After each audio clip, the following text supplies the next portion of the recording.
By a new spacecraft to launch humans back to the International Space Station from American soil. Dana.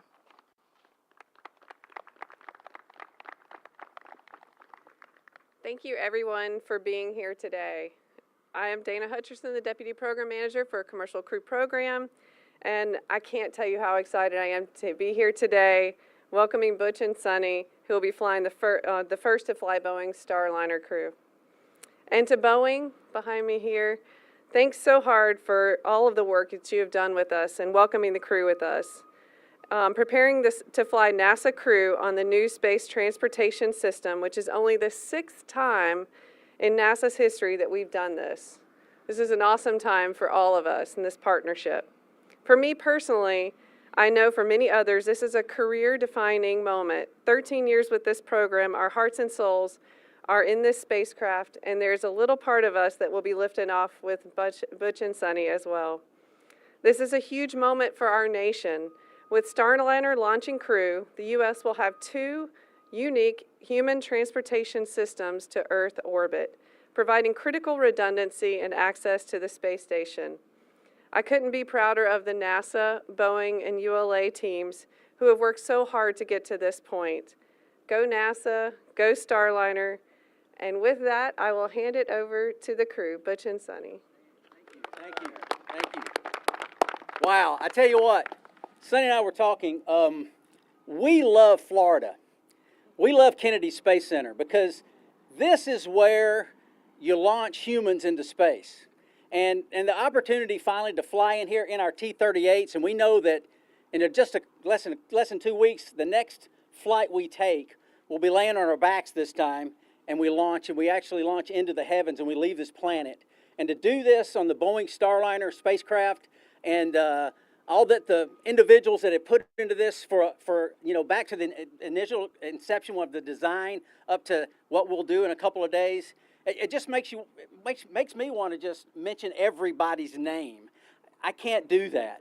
Some of the most important people that have directed all of this are standing right over here. You've heard their names. We brought these T-38s down.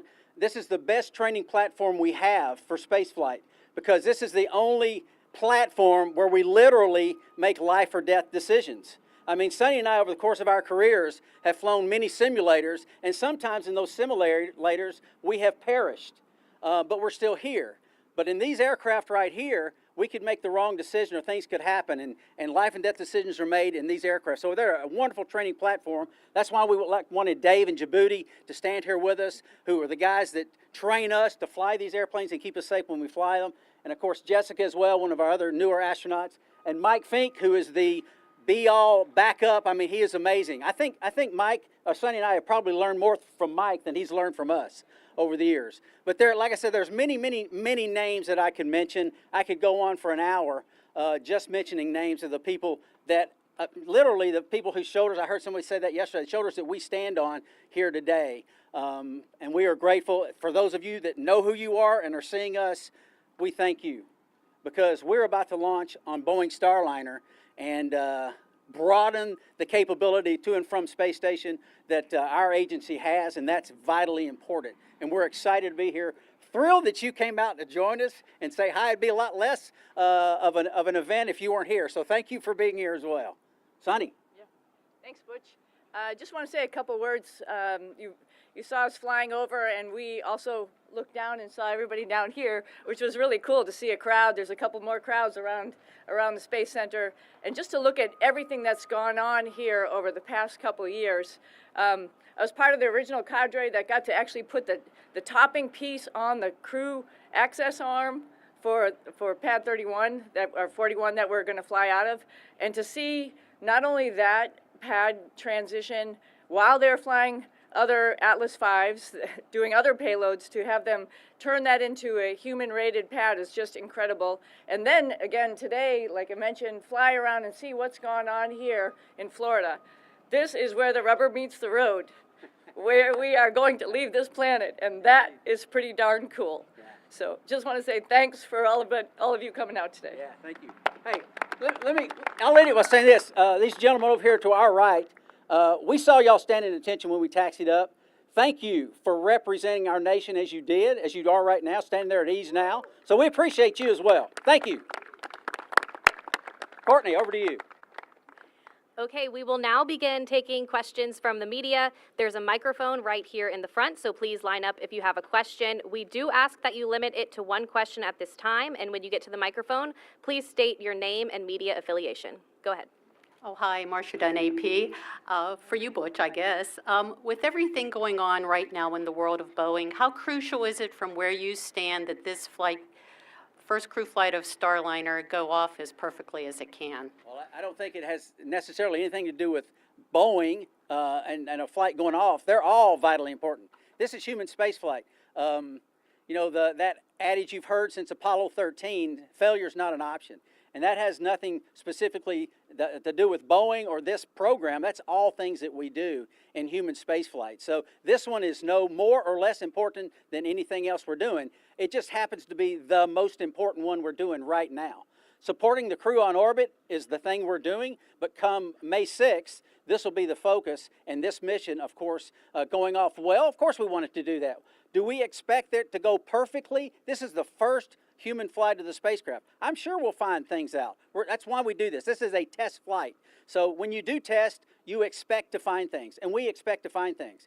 But that's what we've done, all those names that I didn't mention earlier, in preparing us to handle any and all conceivable situations, and many of those, because of the training we've had, those situations that we can't conceive of. We're going to be able to handle those as well. So it's not just that Sonny and I is ready. These folks over here are ready to make the decisions that will affect us, and the folks that are in the mission control and those things are ready as well. And we're pumped and excited to be here and go forward. Hi, Richard Tribou with the Orlando Sentinel. Butch and Sonny rolls right off the tongue. We haven't had a new crew launching this since Bob and Doug. So what I wanted to know is, have you guys spoken with Bob and Doug about what to expect and what is expected of you for this mission? Thanks. Well, as a matter of fact, I just got a text from Bob last night, and he was pretty pumped that we were coming down here, and he's like, I'm reliving it. It's in in my mind where we were, and the one thing we were chatting about a little bit was, May 6th is our launch date. There's a lot of things between now and then. May 6th isn't magical, and he said, if you get a scrub, it actually is a little bit nice because it sort of takes the pressure off a little bit, because I think that's what happened to them, if I'm not mistaken. So we'll see, and we're just chatting a little bit about how this is all going to be, and he said gives us his best and ready for us to go fly. Hi, Ken Kramer, Space Flight Now. Space Up Close. Thank you. I love them too. I'm nervous too.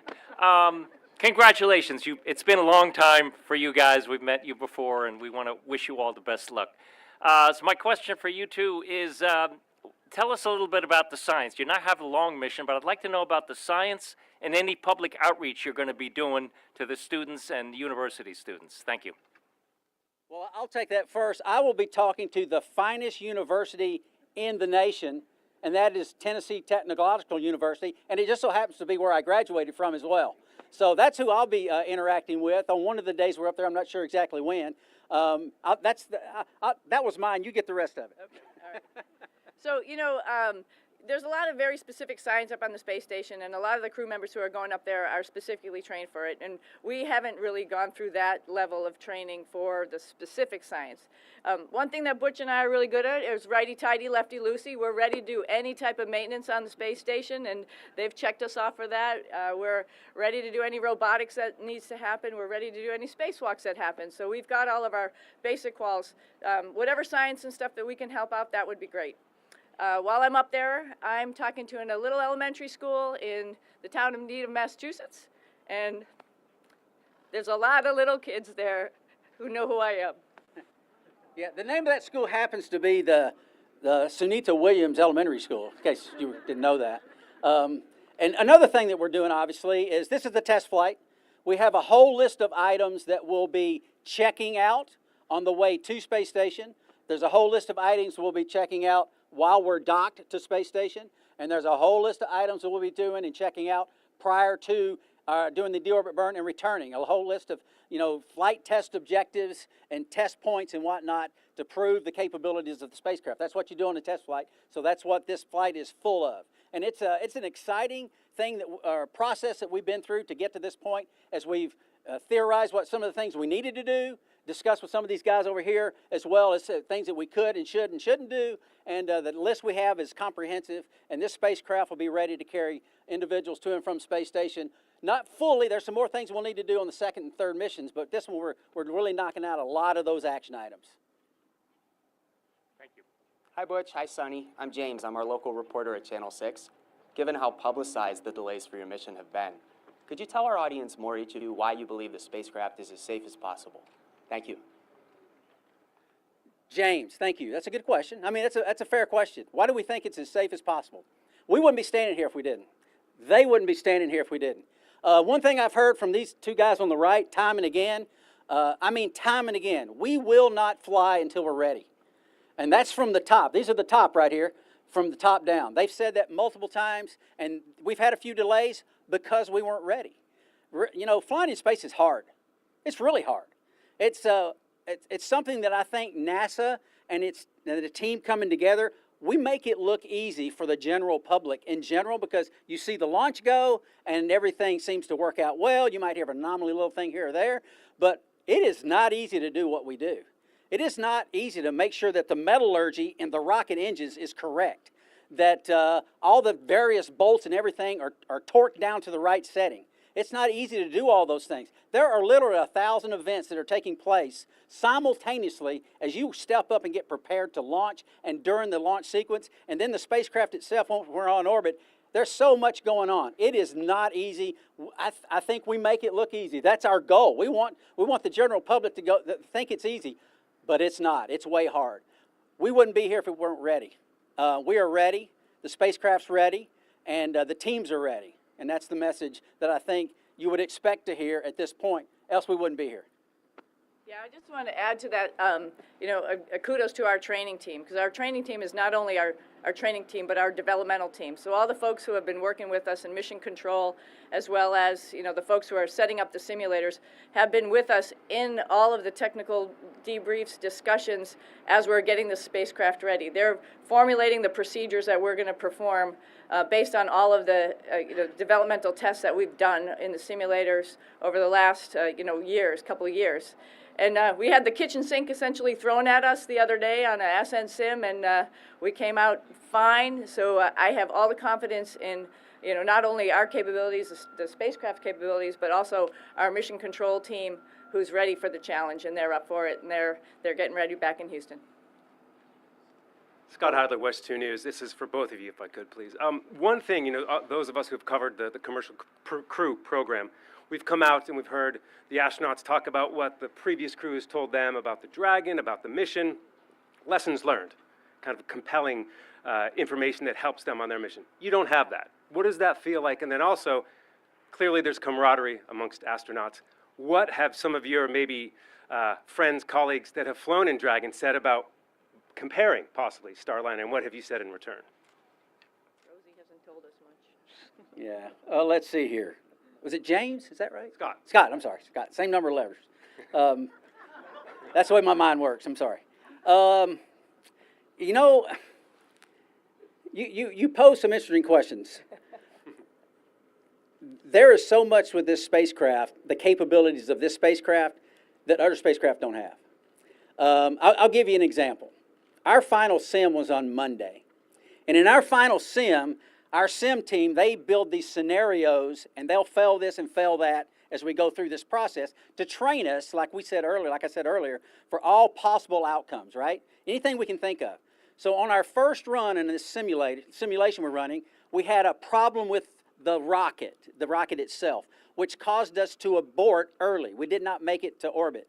And in that abort, we have several areas we abort. One of them is near Shannon, Ireland. So we abort to Shannon. And we have a lat long that I punch into this backup control display, which is our fail-safe display. And I punch a lat long in there, and the spacecraft is supposed to fly it there and land pretty much very close to that point, okay? The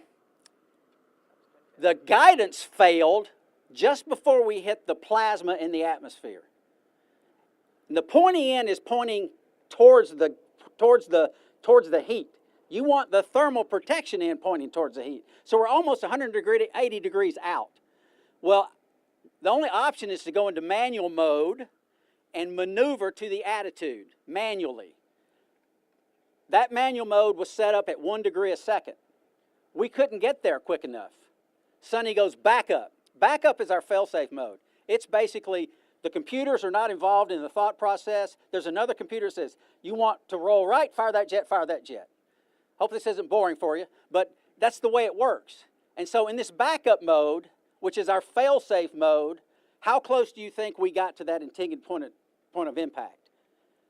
I mean, we're landing in the water off of Shannon, but we're using this bang-bang filter basically to control the spacecraft. We got the back end pointed into the heat just in time from when the failure came in, and we landed within 200 meters. That's like between here and that building, between the point. There's no other spacecraft in the world that can do that.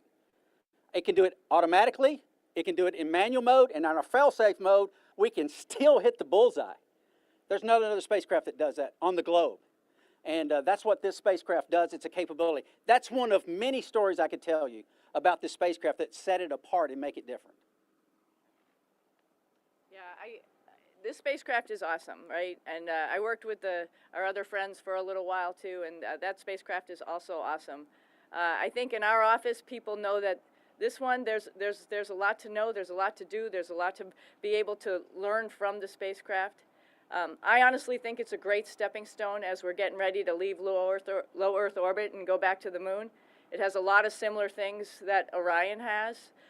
So I think if I was a young astronaut and I was thinking about going to the moon, I think I'd put my hand up and say, I want to fly Starliner.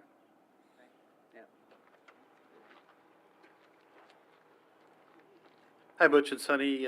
Charles Boyer with Florida Media Now and talk of Titusville. And the last time an Atlas family rocket launched a crew was May 15th, 1962. Gordon Cooper, Mercury 7, I think it was. And the next time an Atlas will launch crew is May 6th of this year when you fly on it. So I was wondering what your thoughts were on Atlas's legacy and also about the job that United Launch Alliance has done preparing your ride to space. There is not another rocket, expendable launch vehicle, for those of y'all the term, that's what that is. There is not another rocket that in that category of rockets that I'd want to fly on. The ULA, the United Launch Alliance team, has done amazing, miraculous things with their rocket to make it human rated with this emergency detection system, this EDS system. So if there's a problem, rockets do have problems, we don't expect it, but if there is, the emergency detection system will save our lives. And there's not a rocket in existence. Again, I know I'm using these big words about it doesn't exist. There's not one in existence that I would feel this is the one that I would want to fly on, put it like that. This Atlas is ready. Again, these folks over here and others with ULA have worked tirelessly to make it ready and get it to that human rating that we have to launch Sonny and us and all those that come behind us. Mike Bean on the next one. Mike Fink back here behind us. Yeah.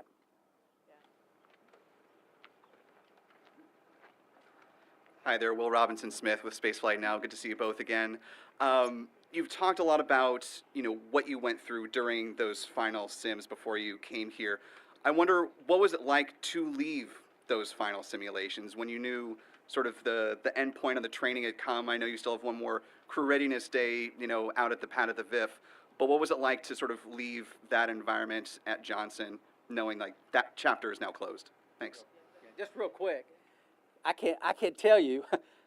We're going to be the ones, we're the humans getting in the rocket, right? I could not be prouder of our mission control teams.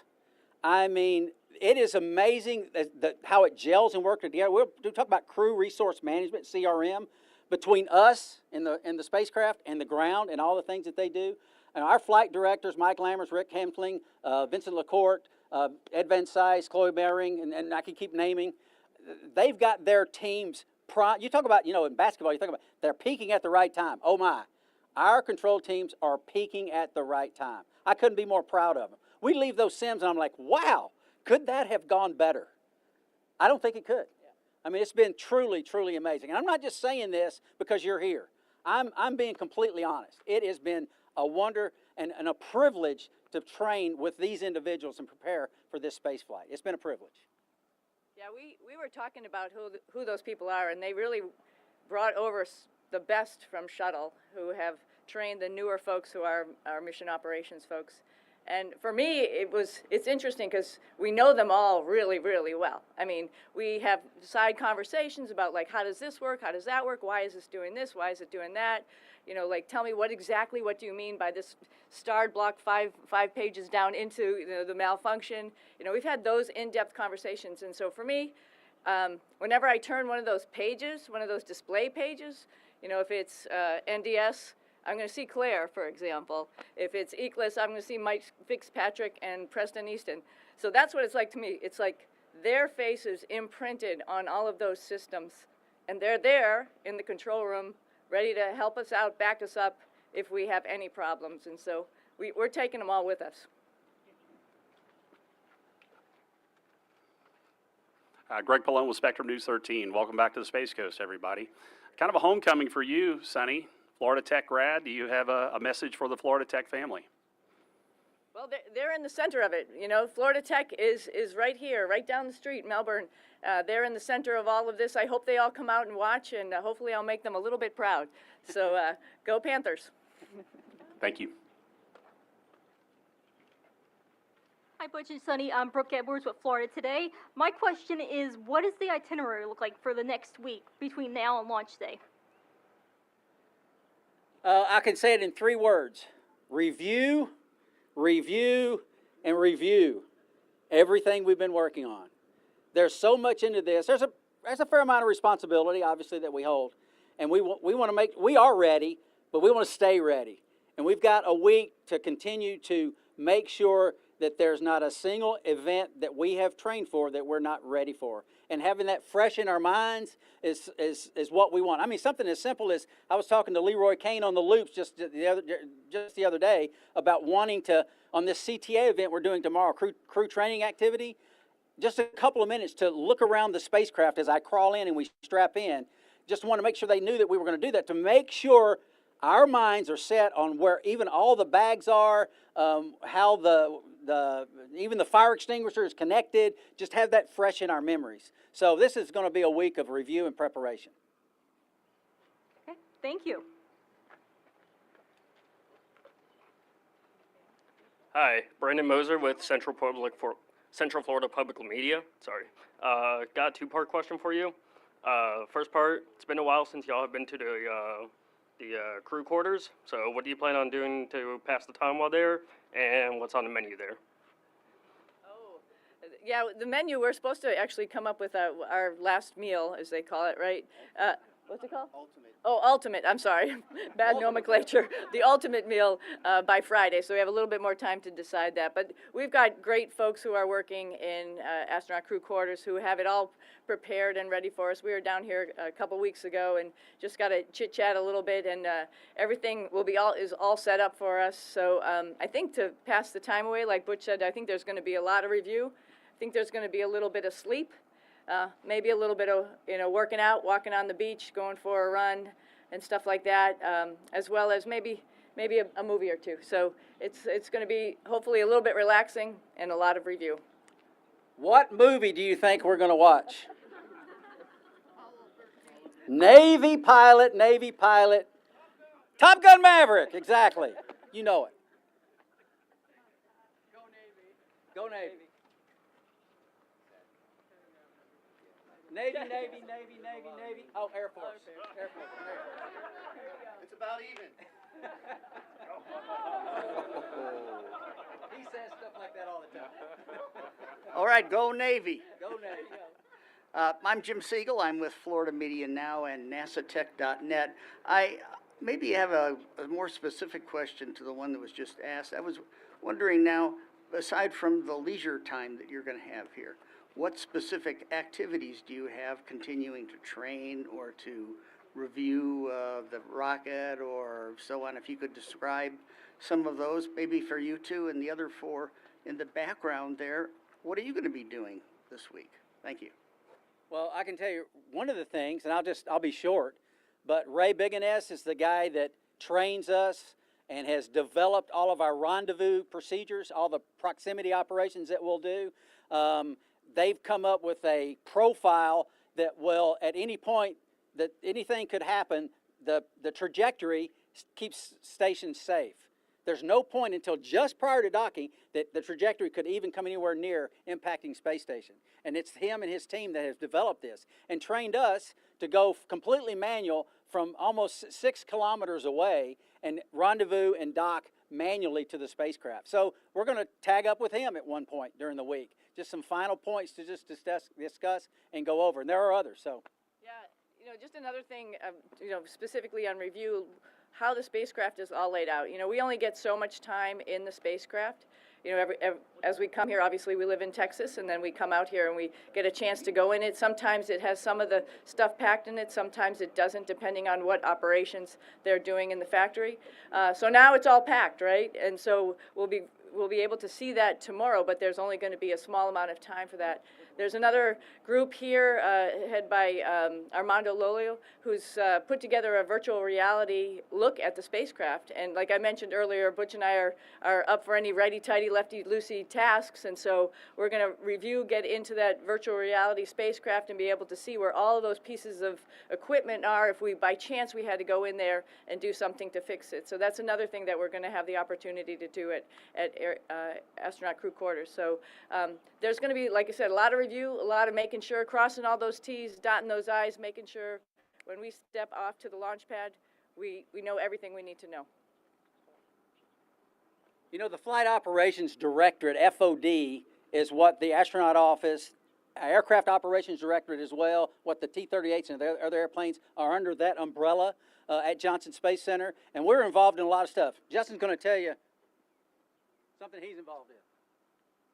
All right, for the next week, we've got CRS-30 return, the WB-57 as one of the research pilots. That's what I do, and then we've got CFT support as they launch. Yeah, that's a good question. I appreciate that because we're very broad and very detailed in all that we do within FOD. And these guys are the ones that do a lot of work to make all that other stuff happen. Thank you. All right, thank you for all of your questions today, and Butch and Sunny, thank you for your time as well. That will do it for our arrival press conference today. Next up is the Flight Test Readiness Review Media Teleconference, which we are currently targeting for around 4 p.m. Eastern Time, or about 1 hour after the Flight Readiness Review concludes. We'll see you then. Thanks for joining.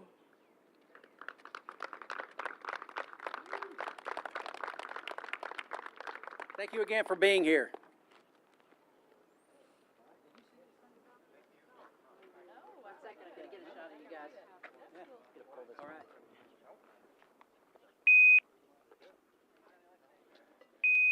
Didn't get a chance to